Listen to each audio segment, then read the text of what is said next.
So we know that when you look at the 3D or everyday world or the everyday world, it's simply a reflection of um, what's actually going on behind the scenes, right?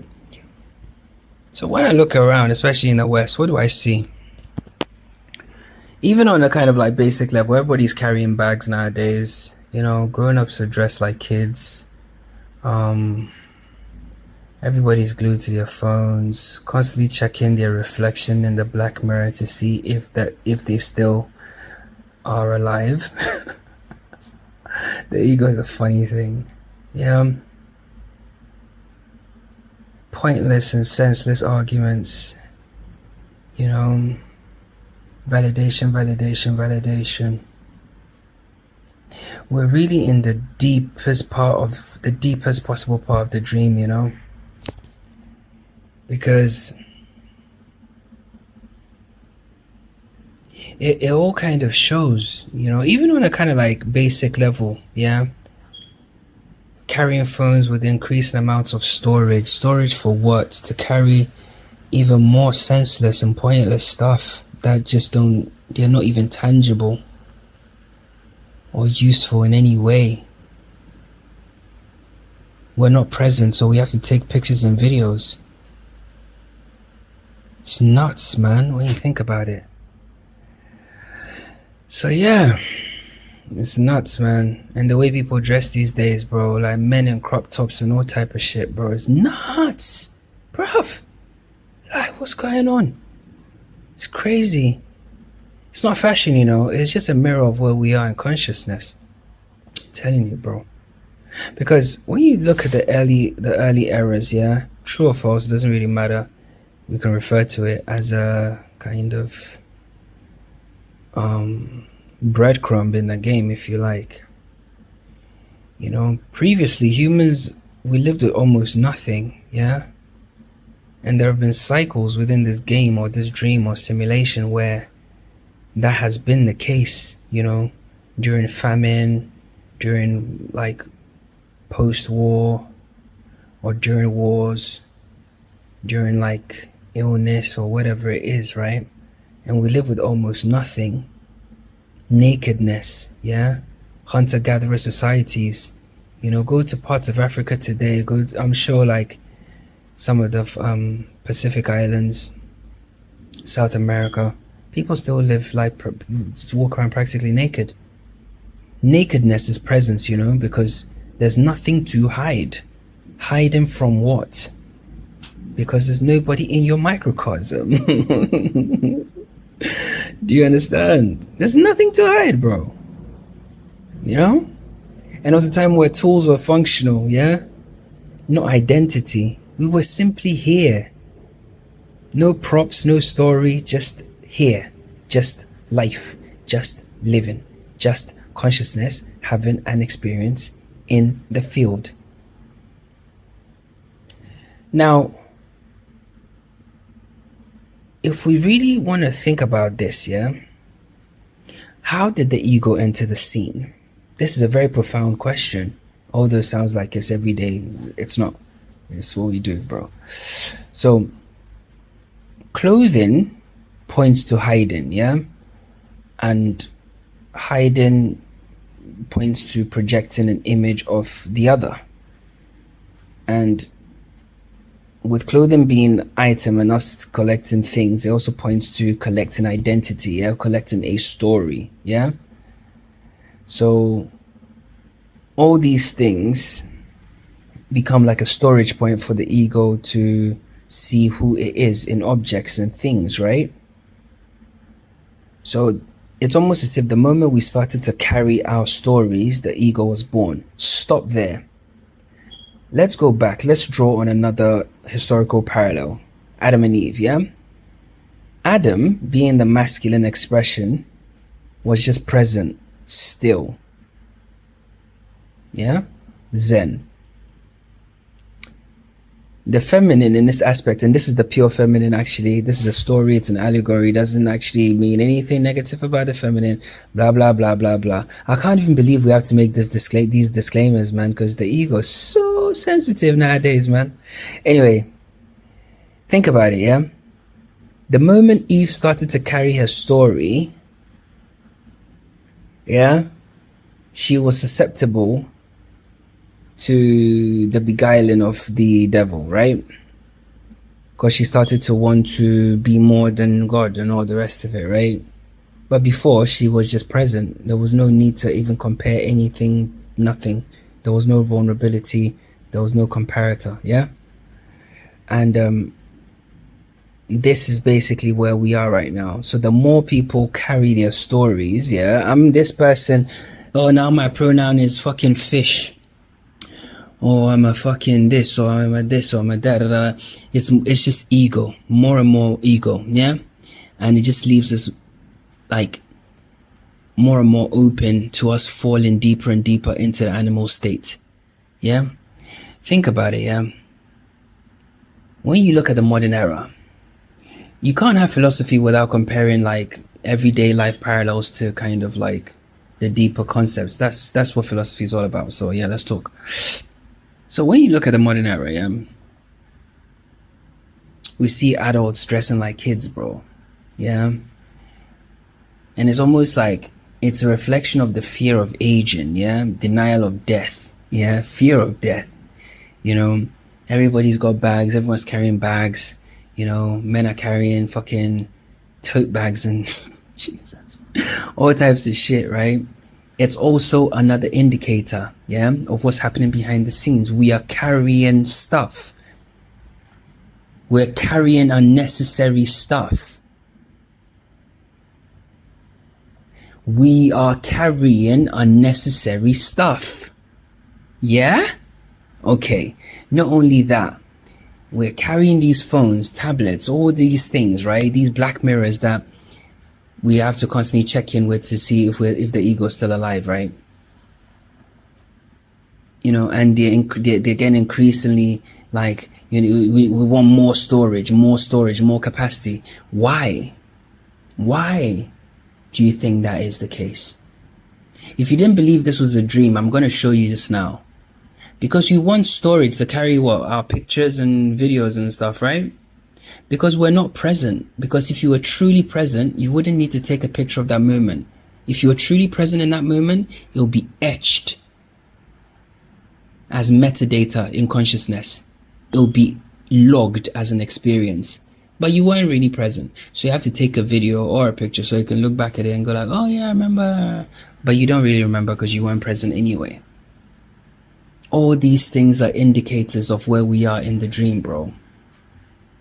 Yeah?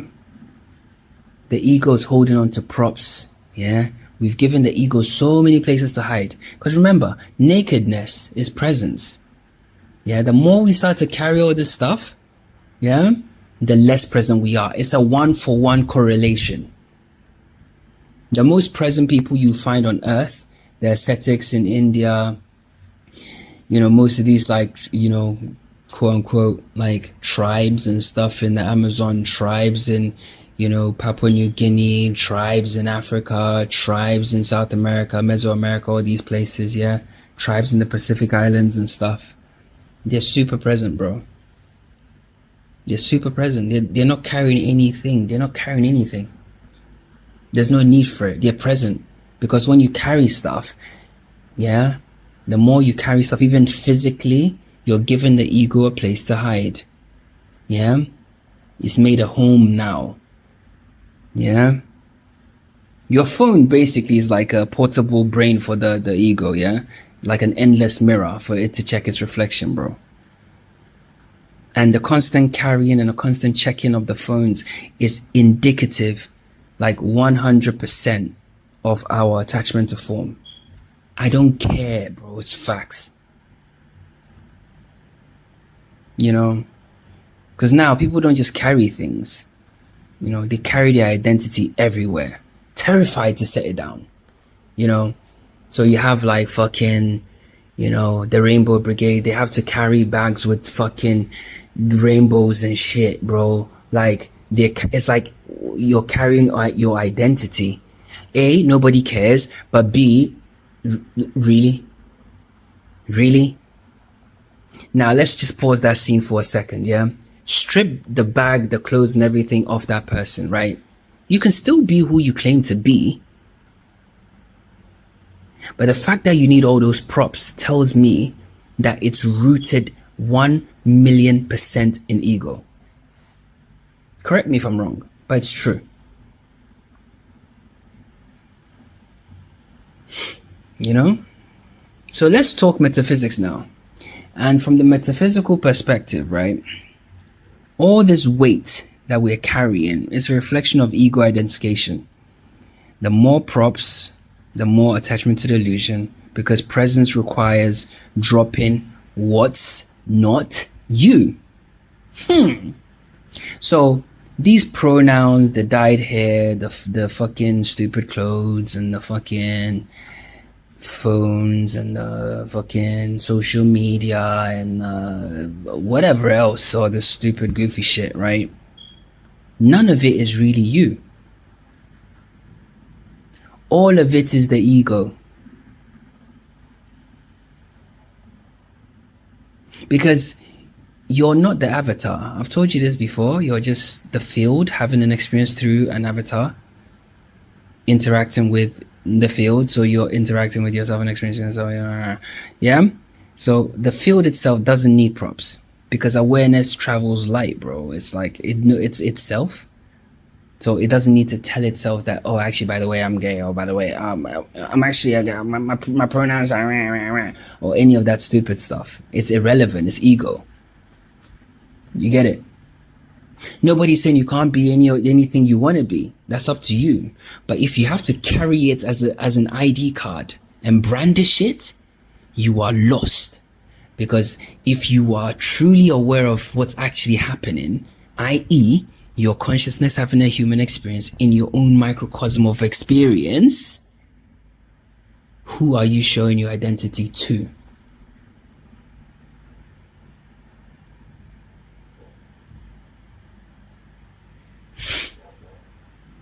So yeah, the more we carry, the less we are.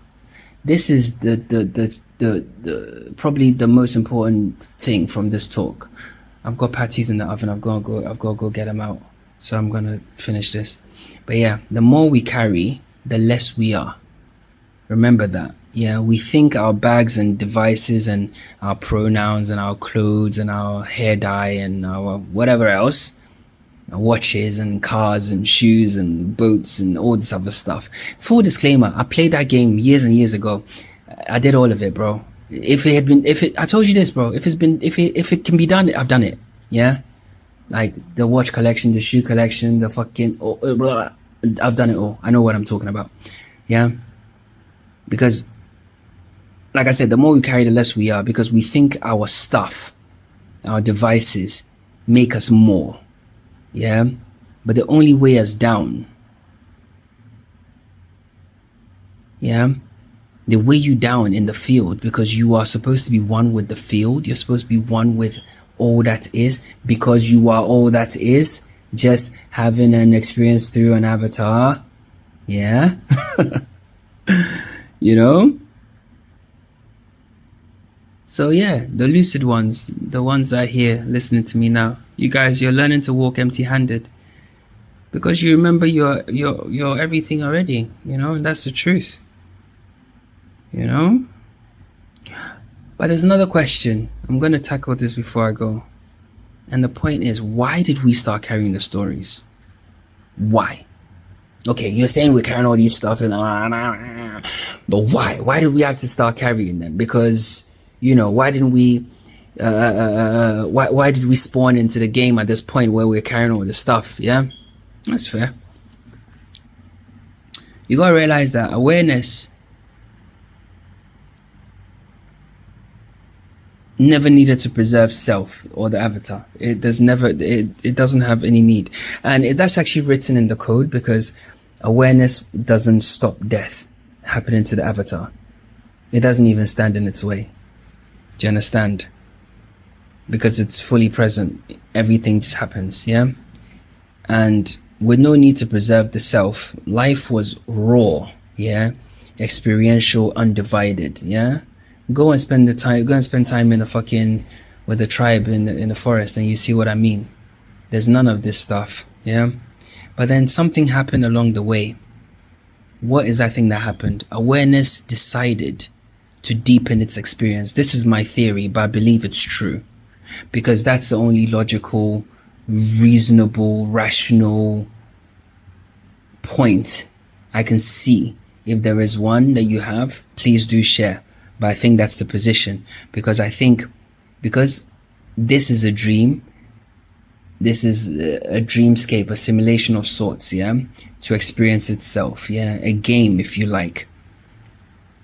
It will make sense because if the one thing that's all there is, if it appears in the game as all there is, it doesn't deepen its experience, because it just realizes, oh, I'm just in an avatar suit, but I'm the field, so it's fine. I can heal broken bones with the wet mud.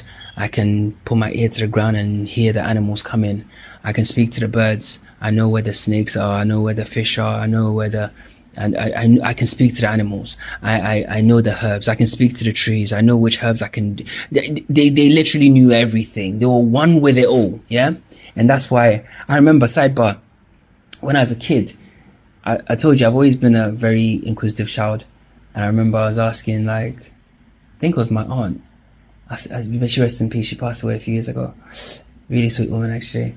And I said to her, like, how did we actually come to eat chicken the way we eat chicken? And she's like, what do you mean?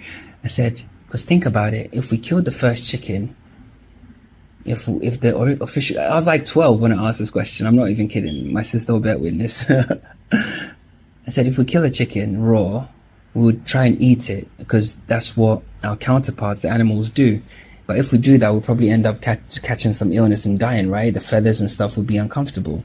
So how did we go from seeing what our counterparts, yeah, do in nature, to pluck in the feathers, put it in hot water? Because back home in Africa, the way we cook chicken is the whole process, bro. Like, we put in the hot water and we go pluck the feathers and stuff. If you've seen it happen, it takes ages, and they do all that kind of stuff. And I said, so how did we come to this? How did we know this? And she was like, that's a really good question. I don't know, maybe somebody showed us. And, saying that to confirm this original point, we didn't need to. Nobody needed to show us anything. We were all that is, just in human form. So we knew how to fucking find the dyes, and we knew what to mix with what to get whatever we needed. Yeah. No angels came from heaven to teach us how to fucking mine gold and make fashion weapons and all the rest of it. We did that because we are the very thing itself, but just in human form. So we knew where everything was and how everything functioned without being told. We knew how sound worked. Yeah, we knew how vibrations worked. We understood chemistry. We understood all of it because it's us, but we're just in a human form. Yeah, and being fully present, you are one with the field. You just get inspiration and insights like that. Yeah, that's why the stuff they built, yeah, Chichen Itza, fucking Machu Picchu, to the pyramids, to Easter Island, the countless, yeah, we still can't figure out now because we live in a different state. Yeah. So anyway, back to the point. The most logical point I can come up with is awareness decided to deepen its experience, and it probably asked itself, what if I forget? What if I build an identity, a story, and live inside of it? Yeah. And then objects became memory anchors. Yeah. So from that moment, if your identity or a story and living within that, you will need to separate yourself from the field. Yeah. Let's stop there once again. Let's go back to the Garden of Eden. The same thing. Yeah. Eve constructed a story within her head because Eve is closer to the mirror. Yeah. The feminine form, whatever. Go check out that other stuff. Now, think about this logically. Adam, who's representative of stillness, yeah, he had no need to do that.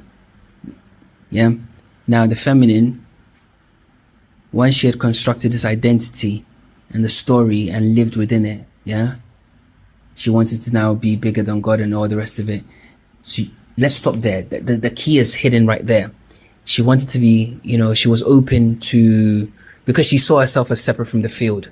Yeah. She saw herself as separate. So at that point, when the ego convinced her and said, hey, listen, you could actually be like God and you could do this. She took the bait. Why? Because she saw herself as separate from God. And what happened next? She hid her vulnerability. Yeah. So the same thing happened to us. When we saw ourselves as separate from the field, we wanted clothing to hide our vulnerability. Yeah. And, our tools and our weapons started to now hold knowledge outside of our minds, because the tools themselves came from our minds. Yeah. Bags, props, all these things, they became stored pieces of the self, where we extended identity into things. That's mine. That's my chair. That's my thing. That's my rock. That's my house. That's my land. That's my tree. Identity, story, living inside of it, separate from the field. A deeper experience for awareness. Now, carrying stories is how the ego was born. I can't think of any other way, because even in the book of Genesis, which is one of our major reference points in this life, it's confirmed right there. Yeah. So carrying stories is how the ego was born. The sense that I is separate, fragile, and must be protected from the field. We forgot that we are the field itself. How can you protect yourself from the field? How can you protect yourself from that which you are? How?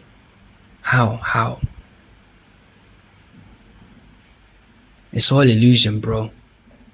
You can protect yourself all you want. If it's time to go, you will go, and awareness will not stand in its way. I promise you. So the obsession with form, came from when awareness entered the illusion of separation and form became sacred rather than presence being sacred, because presence has always been the sacred thing. There was a time when humans just sat down and looked into fire, and that was it. Yeah. We sat down and watched the spider weave its web for hours, and that was sacred. We sat down and watched the animals interact, how they found water, how they found herbs, how they healed themselves, how they did this, how they did that. We did all of that. We sat down and looked at the stars. Presence, sacred. But that's all gone. And then form became sacred. So then from that point, let me go and get my patties, man. Hold on. Yeah, where was I? And then form became sacred. Form replaced, presence. Yeah. And with that came this the first object that we decided to protect and decorate was the body. Yeah. So then once we finished that, then the next thing was we needed proof of our existence. So we needed things, yeah, possessions. I own, therefore I matter, yeah. And then from there came stories, survival of the self beyond the single life. Like I did this, I captured this, so therefore I'm this, I killed that, so therefore the bollocks, bullshit, yeah. And then suddenly form became a way to hold on to the dream. Bingo. Now, before that point, presence was the way to hold on to the dream, because the wonder of presence, yeah, the magic of presence itself was the anchor into the dream. But when you are so aware, it almost it's like it blends. You blend into the ocean, you blend into the night sky, yeah, you blend into the wind, you blend into the fire, you blend into the mountains, yeah. I don't know if you've ever been to like a mountain range or something and gone up it. Like you literally, if you're truly present, you blend into it. Like you just get lost in it, or like you go on the sea somewhere, or diving or whatever it is. You blend, yeah, you blend. So that's why I always say that awareness wanted a deeper story, so it had to create this other thing to do with the avatar, to have a deeper experience. It stands to reason, bro. Now, when form became a way to hold on to the dream, because remember, before I actually go further, because remember, without form, the dream dissolves very, very quickly. Like I said, you go and look at the night sky, pick somewhere, anywhere you want. Like Middle East is really good. Somewhere in the Middle East, go fucking the desert, wherever, and go and stargaze, yeah? And do it for hours. Bro, after a while, you literally don't even feel your body. I'm telling you, bro. Or go deep sea diving, or, go and fucking hike in the mountains. After a while, like, if you're truly aware and present, you're, present, everything just fades, bro.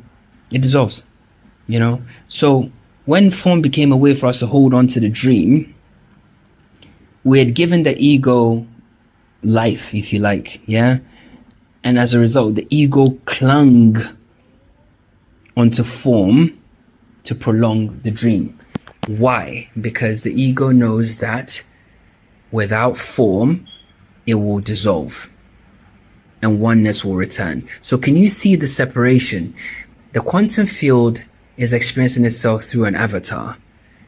The very need for the quantum field to have an experience, a deeper experience, yeah, in the avatar is by creating an identity and a story for it to fall into, yeah? That gives rise to the ego. Now, the ego, having some agency at this point, decides to cling on to the body because it knows that the minute awareness becomes aware of what it is, poof, the ego's gone. So the ego will always fight you. Yeah? You can see it as clear as day. Now, the only reason why awareness will do this to its own self is because it needs contrast. I've said this before, early humans were far too present to create drama. For what? They're too present, bro. Way too present. Because drama itself comes from unawareness. When people are asleep in the dream, that's where it comes from. So awareness, it wanted a deeper dream. It wanted to feel all the things of the avatar, the fear, the loss, the longing, the things, all these things that presence doesn't actually know. So all the things that we're experiencing here on Earth, yeah, in this simulation, in this dream bubble, they're literally just things that your actual awareness, consciousness, the thing inside you doesn't know what it's like. Trust me, doesn't know what it's like. So your avatar is almost like, think of your avatar as like like another world for awareness to experience, and all the things that you go through is stuff that it doesn't know. So it needs you to know those things. Yeah, that's all it is. That's what it is. So the ego, as a result, also evolved. And as it evolved, because you are your awareness itself, your life itself, anything you look at, you give attention to, comes to life. So the ego came to life and it evolved. And because it wanted to stay alive and preserve itself, it evolved to trap you, or trap awareness, in a thicker illusion. That's why the dream at that stage became heavier and denser and more object-based, right? So from presence, we started moving deeper and deeper into form, yeah? And it's almost like awareness said, okay, let's see how far we can forget, And we went through the arc of maximum forgetting. And from naked presence to basically full digital ego obsession, as we're experiencing right now. The dream is saturated, yeah? The illusion is at peak density, bro. Like, look around you, bro. I was in town. I couldn't believe it, bro. Like, I got on a short train ride, and I remember just looking around, and every single person was on their phone. It was like, wow. Like, that's crazy. I can stand up just now and do something, and these people wouldn't even see it. It was mad. It was mad. It was crazy. It's crazy, you know. And because of that, I think lucidity is now the most rarest and the most powerful thing that one can be, because it's like we've reached peak kind of like density. So it's like it's coming full circle now, you know. Originally, we entered the dream when it was light to play, and it was light, and you know, when we came in, it was easy, according to the story anyway, because this moment is all that matters, but we can refer to it. And we sank deep into form to forget. So now it's to awaken and to remember inside the heaviest density ever. I think that's our brief as this iteration of human. So, in essence, carrying stories wasn't a mistake per se. It was a quantum field's way of deepening the dream, yeah? So that one could experience like a deeper kind of, how do I say it? What's the word I'm looking for? A deeper dream, yeah, a deeper dream. Yeah, so the one could experience the joy of kind of like remembering who it is whilst fully lost. That's the best way to put it. And we've reached a part where we have to start dropping the false identities because they're not us, yeah? And we need to start walking free, lighter, lucid, and unstoppable.